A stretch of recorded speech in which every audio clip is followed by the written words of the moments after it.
Well, we've made our way forward to mid-January in the fourth season of the Waine Train with Plymouth Argyle, and it's going very well for us back on top of the Premier League off the back of those slight technical changes that we did make at the end of last week. We should be going through to the final of the Carabao Cup and are pretty much through to the round of 16 in the Champions League.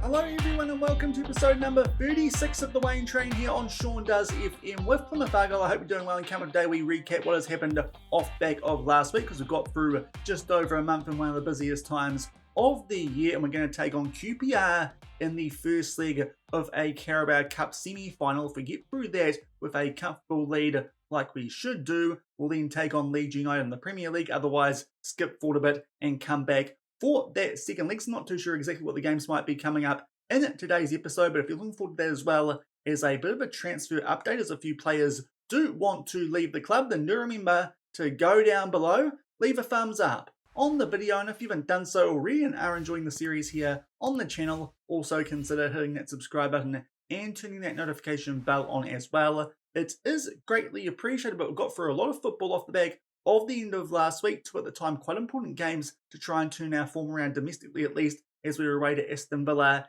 and Arsenal. If you missed that one, I'll leave a link to it over in the top right corner. Just managed to keep ourselves in a fight for European football at that stage, but as you can see, bottom left corner, we've certainly improved off the back of that and are now back on top of the Premier League like we were before that last episode. So thankfully going back to that standard defensive line, it did work. Obviously it did with that 4-1 win over Arsenal. Since then we've played one game in the Champions League. Thankfully an early Miguel Gutierrez goal did mean we picked up a win here over Monaco, and that result, seeing as we haven't played any more Champions League games off the back of that, hasn't quite confirmed us for the round of 16, but with two games still to play, going to take a bit of a bold job from us, albeit we do take on decent teams in Atletico Madrid and Inter Milan, and also those teams trying to go above us are going to need to be near on perfect, otherwise we're pretty much straight through to the round of 16. So far the only team to have won all games and to have not lost any in the Champions League, so that's going well. I imagine we'll be going straight through, as I said,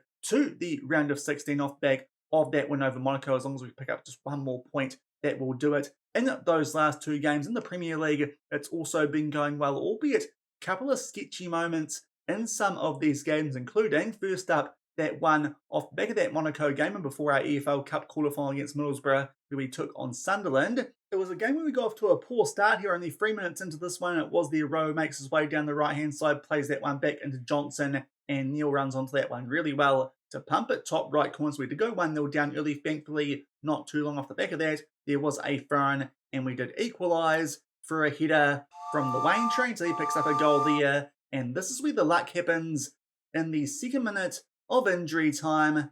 Patterson, I'm not too sure what he's doing there in goal for Sunderland, but thankfully he did.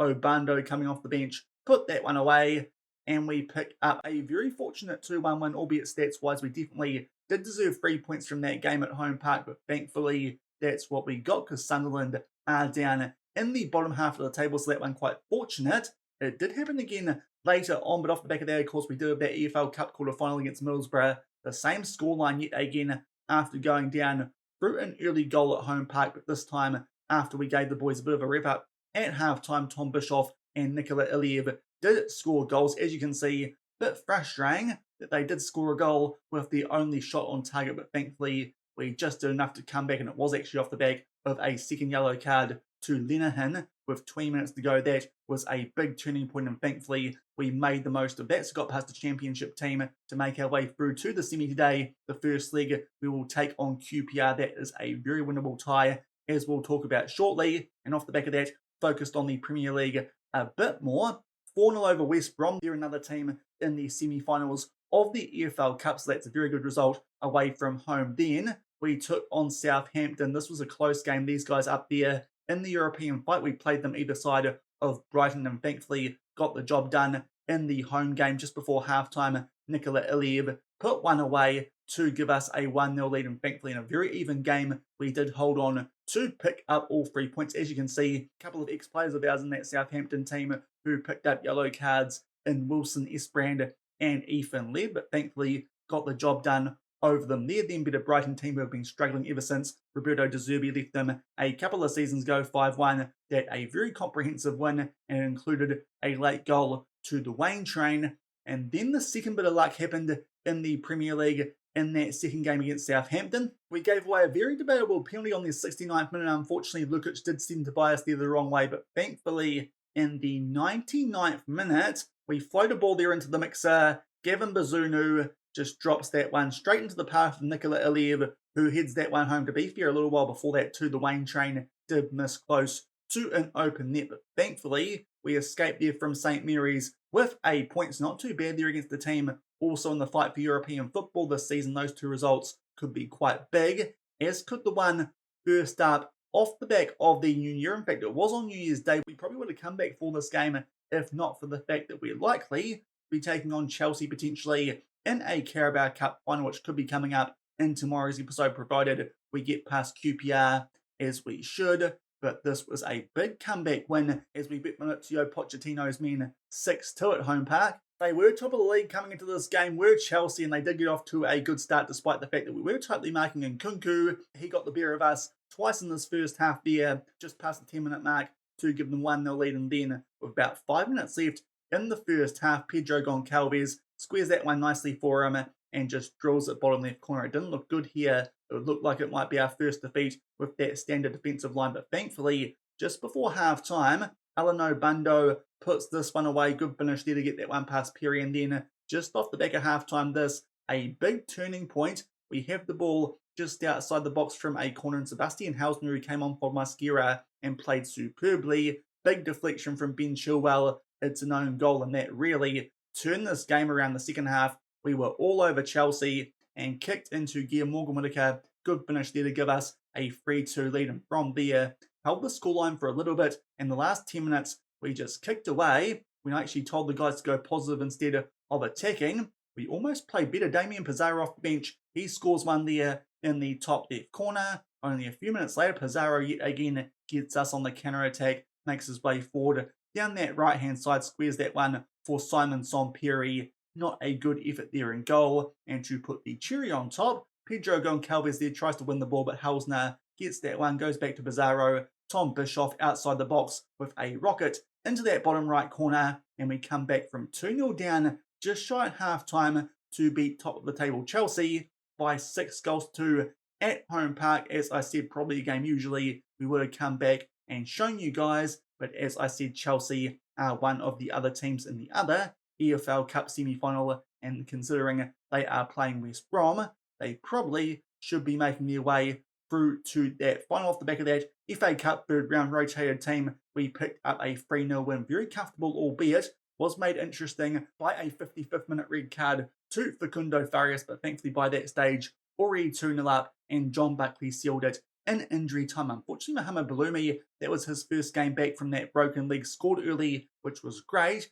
but then picked up another injury, so he's going to be out for a little while longer. And then we took on bottom of the Prem Sheffield United and picked up a comfortable 4-0 win away from home. So very good results off the back of the end of last week. Just one draw, and it did come rather fortunately away at Southampton. It does mean we are on top of the Prem, joined on points with Arsenal and only a few clear of both Chelsea and Manchester City, but our goal differential is a little bit better than those teams. That big result against Chelsea certainly was a helping hand in terms of that goal differential, and hopefully we can get some revenge second up, I think, in today's episode, when we should be taking on Leeds United, one of the teams who did beat us in that funny patch late last week when that higher defensive line did just start to leak a few too many goals. Hopefully that's caught you guys up on what's happened off the back of that Arsenal-Aston Villa doubleheader that we did play late last week. And also, before we get stuck into the first game of today's episode, as I said, one we really should be winning. If we don't do it comfortably as well, we might skip forward and actually come back for the second leg of that Carabao Cup Semi-Final instead of that Leeds United game. I was also thinking we might come back for Newcastle, but because of cup competitions, that's been pushed back to mid-February, so that one definitely couldn't come back for in today's episode. But a couple of players are not happy at the club and have asked to be transfer listed. Two of them there, the other one not showing up. Now, to be fair, some of these promises that we made to them have been dropped or cancelled. So we might actually be able to keep hold of these players, but it could be something to keep an eye out on over the course of today's episode, or when we come back for tomorrow's episode if we don't get to January transfer deadline day in today's episode. But Sebastian Hausner, Juan David Mosquera, and Victor Christensen, all players not happy with their game time here at Plymouth Argyle at the moment, so they did ask us to transfer list them. So that is what we have done. Sebastian Hausner, he is worth apparently around £10 million. Not too bad for a player that we signed for just under $1 million. So definitely could make a good profit on that deal. Juan David Mosquera, we just signed him last season to come in for Kane Kesler-Hayden. Signed him for $1 million. Apparently he is worth 9.4. So again, that could be some good money to play with, another good profit. And the other one, this one's the one that's a bit concerning. Victor Christensen we signed going into this season from Leicester because they got relegated. We signed him for $42 million. This is the transfer that we could make a little bit of a loss on because unfortunately it's not coming up here anymore when we asked the intermediaries. But the intermediaries said that we could only sell him for around £15 million, which does seem very, very cheap for a player we spent that much on, especially when there's some interest from clubs from Saudi Arabia. Surely they could pay a decent fee to us for a player that we spent $42 million on, but that might be an interesting situation, albeit, as you saw before with those promises, there might be a chance here that we can actually find a way to keep all three of those players at the club. But that might be something to keep an eye on going into tomorrow's episode, provided that we get past QPR comfortably in this first leg of the Carabao Cup semis like we should. But I'm searching for replacements for those three players just in case they do leave us here at Plymouth Argyle. In particular, Sebastian Hausner, he's been really good recently and is quite useful being able to cover both centre-back as well as right-back. But I think that's now everything that we need to talk about going to our first game of today's episode. And it's a very, very winnable one in the semis of the Carabao Cup. We take on QPR, West Brom, they take on Chelsea. We got the kindest draw that we could have got in these semi-finals because QPR, they are just outside of the relegation zone in the championship. So you'd like to think this is a team that we can beat quite handsomely, hopefully, in this first leg. And from their second leg off the back of deadline day in January, we can just put out a heavy rotation and make sure we're going through to our second cup final in a row here at Plymouth Argyle. Of course, off the back of losing to Arsenal in the FA Cup final last season. And if we do make our way through that final, as I said, you'd expect that to be against Chelsea. That was the reason we didn't come back a little bit earlier and show you that game where we picked up that 6-2 win in the Prem. But if we do take on Chelsea, we have a bit of confidence going into that game. And if we don't take on Chelsea, we should really be lifting the Carabao Cup against West Brom, who currently are just outside of the relegation zone. But in the Premier League, unlike QPR, who are in the Championship, but hopefully we can pick up a good result here. Just a couple of injuries, as I said. Mohamed Baloumi, twisted ankle, and Diogo Spencer, our third choice wingback cover, he is out with a sports hernia, but thankfully that won't impact our team selection for today's episode too much. They would have only been bench options at the most anyway, but we'll come back shortly and hopefully pick up a comfy result over QPR and take a big step to making the Carabao Cup final.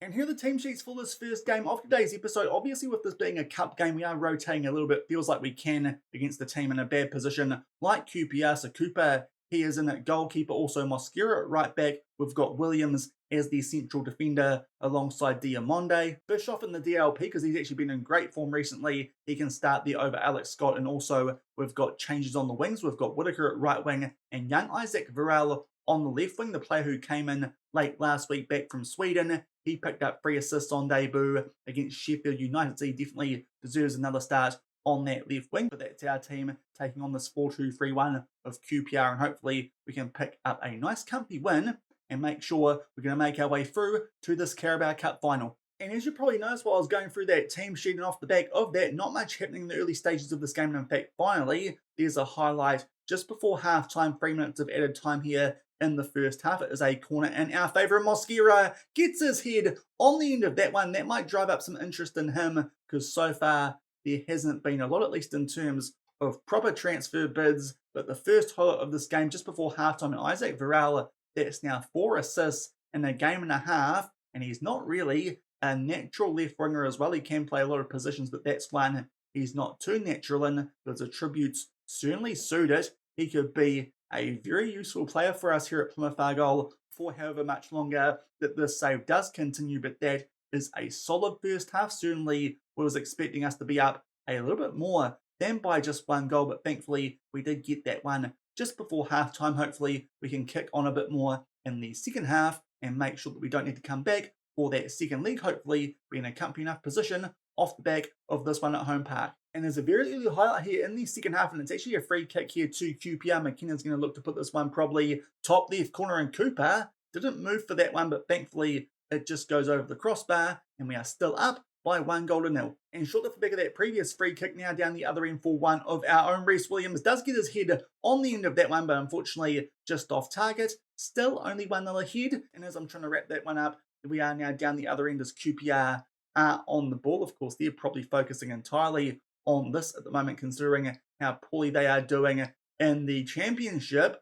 Although Field there brings down the Waine Train already on a yellow card. That's a red, and surely off the back of this now, we should have an advantage against 10 men, especially 10 men of a team doing as poorly as this QPR outfit. Varel, they're looking for a goal to go alongside all its assists so far here at Plymouth Argyle in only a couple of appearances, but unfortunately that one does get blocked at the near post. Yet again a corner, but unfortunately QPR, they deal with that danger at the near post, but now in a very strong position to be winning this game.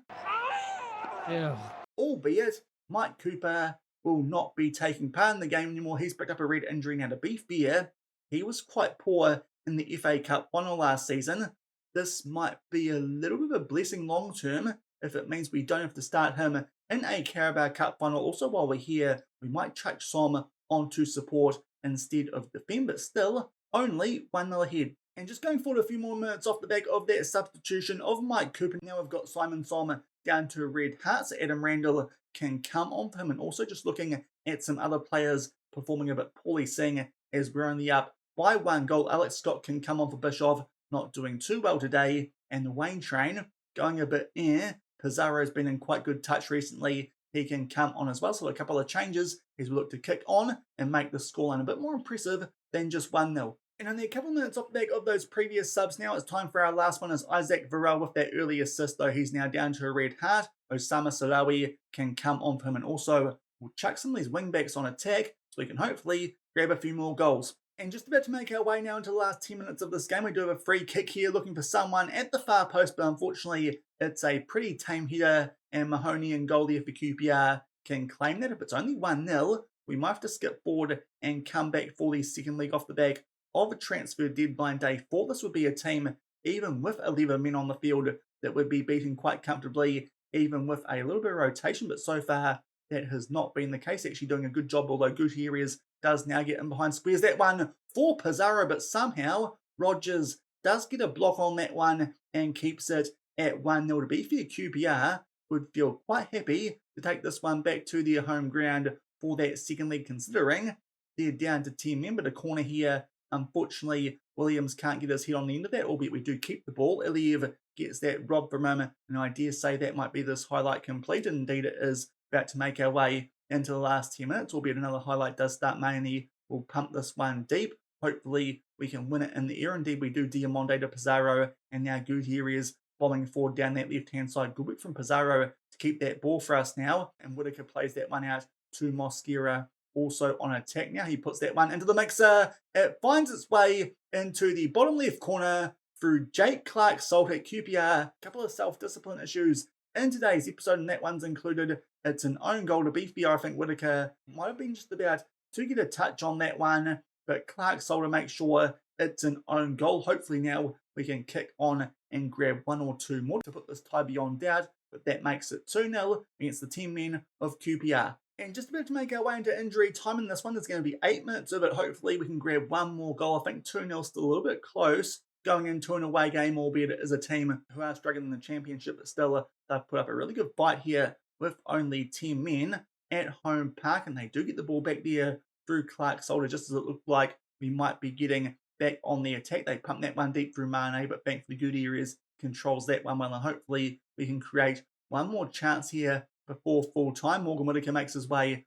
down that right hand side, back in there for Randall, back out to Whittaker, goes across the face of goal, and really good work there from Pizarro to take that on the turn, put that away bottom left corner. They are checking here for offside. It's the quickest check in all of VAR history. The goal gets awarded. Don't think he was anywhere close to being offside there, and thankfully we left it late against 10 men, but we make it 3-0, and you'd like to think that should mean we're pretty safely through now to a Carabao Cup final. It would take an absolute disaster at Loftus Road for us to not hold on to a 3-0 lead, considering how QPR have been going in the championship this season. But that red card certainly helped, and it looked like there that QPR did run out of legs late, and that own goal through Clark Salter was also a big helping hand for us in that one, either side of that Mosquera late in the first half and Pizarro late in injury time in the second. So a couple of injury time goals there, plus an own goal, does mean we pick up a 3-0 win in the first leg of that Carabao Cup semi-final, I think. As I said, that's a comfortable enough scoreline for us to not worry too much about the second leg in today's episode. I'm going to presume we should be making the final, and we can focus on Leeds United in the second game of today's episode in the Premier League. And before we wrap things up from that first game of today's episode, thankfully did in the end pick up a 3-0 win, which I think based on stats that we did deserve. But before we go forward to that Leeds United game, obviously that injury to Mike Cooper, as I said, it might actually kind of help us if he performed as badly as he did in the FA Cup final in a Carabao Cup one. It's a broken hand, 5 to 6 weeks. To be fair, he might be back in time for that final. Not too sure yet exactly when it is, but it does mean that Kasper Tobias is our lone first team goalkeeper at the moment. Probably now need to call up some of those good youth intake prospects we've had over the last couple of seasons here at Plymouth Argyle. But a 3-0 lead, as I said, I think that means we can go forward now and hopefully stay on top of the Prem when we take on Leeds United away from home, try and get some revenge from earlier this season. And here are the team sheets for our Premier League clash. In today's episode, Leeds United beat us 3-1 at home park early this season, kind of randomly, considering our previous form. They are going with a 4-2-3-1. We're back to something closer to our first choice of them. Just a couple of changes. Mosquera right back for Dest, who is blisters, and also we've got Adam Randall over Simon Som, who's just on a heavy workload, quite injury prone, but hopefully we can get back closer to top of the table, seeing as some teams have gone back above us, but we took part in those Carabao Cup semis. And an early highlight in this game at Alan Roden, it's a free kick here in our favour. Gutierrez takes his time down that left-hand side, puts this one in behind, and Iliev makes the most there of a poor attempted header, and we take a very early 1-0 lead here on the road, and that is a brilliant start against the team who did upset us back last year when we were beating some pretty nice teams prior. Not too sure who that was who missed that header. We'll try and find out, but Iliev thankfully makes the most of it. Joe Roden, who I actually quite enjoyed at Tottenham a couple of seasons ago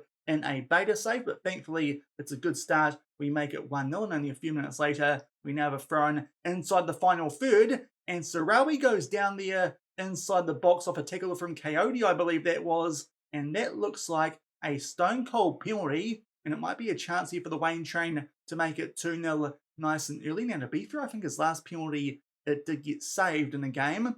Hopefully that won't be the case here. We can put the foot down nice and early against Leeds United, and he goes straight down the middle and makes it 2-0 the Waine Train with his 9th goal of the season here at Plymouth Argyle. We take a very early 2-0 lead and can't really ask for much better starts than this to try and get back near the top of the Premier League. And up to the half-hour mark now, and yet again we are on the attack. The action slowed down a little bit off the back of that early double that we did score, but yet again we are on the front foot. Iliev keeps the ball there, floats this one far post for Samardzic. Good chance there, far post header, but unfortunately that one just off target. But we are still 2-0 in front. And just making our way into the last couple of minutes of this first half, and yet again a good chance for us here to potentially make it 3-0 before halftime. Alex Scott on the ball from that front, and he squares it nicely for Adam Randall, but unfortunately his shot just rising and goes over the crossbar. But this has been a very good first half. To be fair, Leeds, they are getting shots off, but thankfully none on target. And that quick fire double early off back of that attempted header from Joe Roden, he missed. Nikola Iliev made the most of that, and then only a few minutes later the Waine Train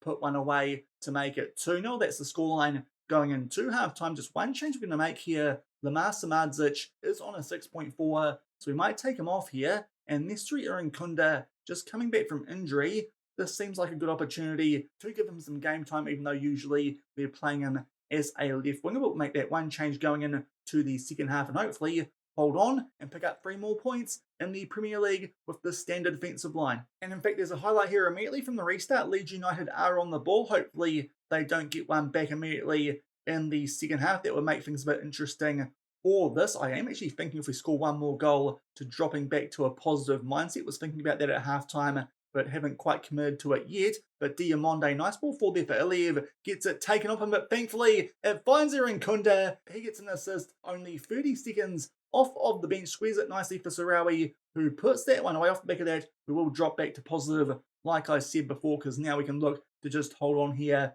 and pick up 3 points. The attacking mentality has worked so far, but that is some good recovery work from Irinkunda after Iliev did lose out on that ball. Played forward from Diamonde, but Sarawi with a nice finish into mostly an open net, and we go 3-0 up early in the second half. And just going past the hour mark now, and a couple of players are down to red hearts with a 3-0 lead. We can definitely play things safe here. Christensen, he can come on at left back, try and get some interest in him if he does want to leave the club, and also we'll take off Sarawi. Morgan Wilker will come on for him, and we'll switch him with Irinkunda for this last half hour. And in fact, only a couple of minutes off the back of that, more players down to red hearts. So our last 2 subs here, Tom Bischoff can come on for Alex Scott, and it will be Alan Obando for Nicola Iliev. And right off the back of those subs, it's actually a corner here in our favour. We try and find someone there at the far post. Unfortunately, can't, but Whitaker plays that one back to Christensen. Inside the box, squeeze it for Alan Obando. That's probably his first touch since he's come on the field, and that makes it 4-0. And this has been a bit of a cakewalk unexpectedly at Allen Road, considering, of course, these guys beat us 3-1 earlier in the season, albeit that result did come a bit out of nowhere, but it did mean that our form did drop off the back of that with that high defensive line, but the standard defensive line, it's helping us be a lot more solid at the back, and we're still scoring lots of goals. 4-0 up with still 20 minutes left. And at the 69-minute mark, another corner here in our favour. We go far post there looking for Parola. Irinkunda there tries to keep that ball. The Waine Train gets off a shot, but unfortunately it does get blocked as he's searching for a double. But good work there from Irinkunda to get that one back for us. Gets in behind the defence. Will take on a shot, but unfortunately that one just over the bar. Irinkunda certainly making some good impact off the bench in this game as we are still 4-0 up. Should be holding on here for 3 points to go back near the top of the Premier League, albeit we do now have some games in hand on the teams in and around us. But another good chance there for Nestory, but that one saved from the Leeds United goalkeeper. The game just went a bit freezy there, but Nestory certainly having a good impact since he's come on at half-time. A corner, unfortunately, can't link up with a teammate. They pump that one deep, but we should control it. That's that highlight over, albeit shortly off the back of that, there is now a free kick to Leeds, which their goalkeeper does take. It goes out to Voba. He plays that one forward to Harrison. Now Gluev, as they try and probably get back here, what you'd imagine would only be a consolation goal. If it's not, that will not be good, especially since we have dropped back from attacking to positive for most of the second half of this game, but still are scoring goals. But Leeds United, they continue to try and find a way out from the back in this highlight. Wobber plays that forward to Archie Gray, who, to be fair, is quite a high potential player in this year's game. Now Sinistera, he makes his way forward, will take on the shot, and actually forces a good save there out of Tobias, parries that one onto the near post, and then we clear our lines, keep it at 4-0. So Leeds United not scoring yet, and we still have a comfortable lead as we make our way into the last 10 minutes of this game, as another highlight does start as we play our way out from back. Whitaker plays that one back to Adam Randall, who's doing quite well today in place of Simon Sommy's down to a red heart, but no more subs left. Hopefully he can put out a decent performance for the remainder of this game. Unfortunately there, not too sure who that was. It might be Obando, but Leeds United, they do now get on the attack. And Madueke there, nice attempt to finish with the outside of the right foot, but it was a good save there from Tobias to keep it at 4-0. But yet again, Leeds United, they continue to look for a goal back in this game. But thankfully, we do deal with that danger and might get a chance here to do something on the counter-attack. But unfortunately, Waino tries to find the Obando, can't quite pick him out, and Sinistera now has the ball down left-hand side for Leeds, but good work there. I think that was from Whitaker. The Waine Train ended up with the ball, and we now look to keep it. Whitaker plays that one back to Diamonde, starts to make his way forward now. Bishop, and a very good pitch of form here currently at Plymouth Argyle. Irinkunda to Obando, really nice pass that from Obando back to the former A-League man, and he'll pick up his second goal of the season, go alongside that assist that he picked up for that Sarawi goal early in the second half, and that makes it 5-0, and that definitely wraps up 3 points from that game. To be fair, that's been the case for a while now, but this is a very convincing and clinical performance here away from home against a decent Leeds United team just inside of the top half, and off the back of that, they do now look for a goal back as they get on the attack here through Madaweki. He starts to make his way forward down the left-hand side, actually gets in behind our defence far too easily, but thankfully his shot goes well wide, and we are 5-0 in front. And lots of highlights late in this game. Shortly off the back of that shot that went wide from Madaweki, it's a throw into Leeds United, still looking here for a consolation goal so far. Not hitting the target enough as they need to be in this game, but they now make their way into the final third. Nonto there did have the ball briefly, but Diamonde gets it back for us. Whitaker plays that one for Bishov. Can we make it 6-0 as he starts to drive forward, but unfortunately lose touch there. Archie Gray can get that one back for the home team. Now Madaweki about to get sandwiched, but plays it back to Gray. Now Gibbs White these days at Leeds United. That goes forward to Sinistera. He plays it over to Gibbs White, starts to make his way forward down that right-hand side and inside the box. Starts to make his way in there. We'll square it for Wilfred Nonto. Only his first goal this season, which is very, very surprising. Nonto, a very good striker in this year's Football Manager. It's taken him until January to score his first Premier League goal of the season, but Leeds, they eventually do get a consolation goal, which to be fair, they probably deserve as they've been a bit more attacking in these last couple of highlights, but it will be just consolation as they make it 5-1 as we make our way into 5 minutes of added time. We'll just see if anything else is happening in this game, but it's not. There was lots of highlights later in that game, but to be fair, it was pretty much as good as over off the back of going into halftime with a 2-0 lead. Early goal in the second half as well did mean we went 3-0 up. Late goals to Obando and Nkunda made it 5-0. They grabbed one late to Leeds through Nonto, but that is a very convincing performance, and we fresh Leeds United get some revenge from their win at Home Park early this season with a 5-1 demolition job at Allen Road. So 2 good wins in today's episode. It does mean we should make our way through to the Carabao Cup final. Actually, not too sure yet who that will be against, because actually in the first leg of the other semi-final, West Brom did a decent job at home to keep it at 1-1, but back at Stamford Bridge, I'd imagine Chelsea should be going through to that Carabao Cup final. I think that's something that we'll look to come back for in tomorrow's episode, and also a Premier League game in and around that, seeing as we should be through to the round of 16 of the Champions League. As I said earlier, might need to wait a little bit longer before we get stuck in to the knockouts of that competition. That 5-1 win over Leeds United does mean we're not quite back on top of the Premier League, but with a game in hand in a very strong position, just 1 point behind Arsenal. So we are in a very good position this season here currently at Plymouth Argyle to pick up a bit of silverware. Hopefully we might be able to pick up a couple and can start off in tomorrow's episode, I think it's fair to say, with the Carabao Cup, which should be against Chelsea. If it's not,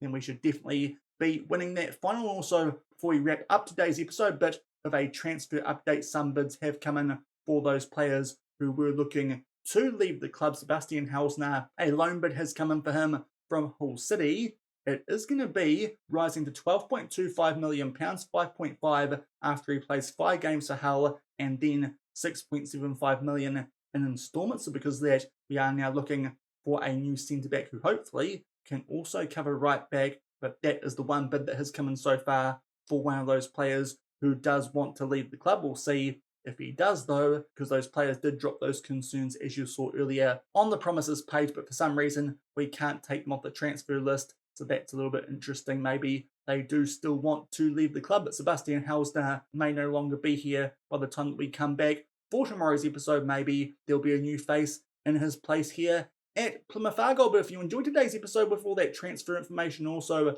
those good wins over QPR and Leeds United, then do remember to go down below, leave a thumbs up on the video, and if you haven't done so already and are enjoying the series here on the channel, also consider hitting that subscribe button and turning that notification bell on as well. As I said, we'll come back tomorrow. We'll just check when this EFL Cup final is supposed to be, because I think it's fair to say we should be in that. 3-0 ahead against QPR from the Championship. That game will be on the 21st of February. That works quite well, about a month now from where we are in game. It's just off the back of us taking on Newcastle, the game that we were going to come back for in today's episode. And to be fair, the teams that we take on in the Prem in February, they are the best that we are going to be taking on in terms of position at the moment. So I think we'll come back tomorrow, take on Newcastle, and also hopefully, provided we don't bottle things completely, at Loftus Road, we should also have a Carabao Cup final, probably against Chelsea, but it could also be against West Brom. So until then, tomorrow, hopefully we can pick up our first top flight silverware at Plymouth Argyle. Thank you very much for watching. Keep on keeping on, and I'll see you then. Cheers.